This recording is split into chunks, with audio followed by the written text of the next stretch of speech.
আমি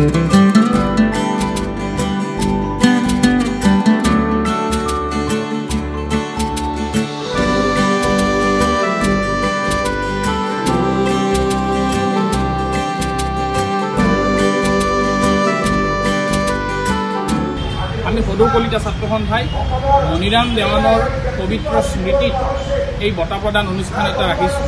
এই বঁটা প্ৰদানত আমি অসমৰ সামাজিক, সাংস্কৃতিক, ভাষিক, শৈক্ষিক আৰু ক্ৰীড়াৰ ক্ষেত্ৰত বৰঙণি যোগোৱা এগৰাকী বিশিষ্ট ব্যক্তিক প্ৰতি বছৰে এই সন্মানটো যাচি আহিছোঁ।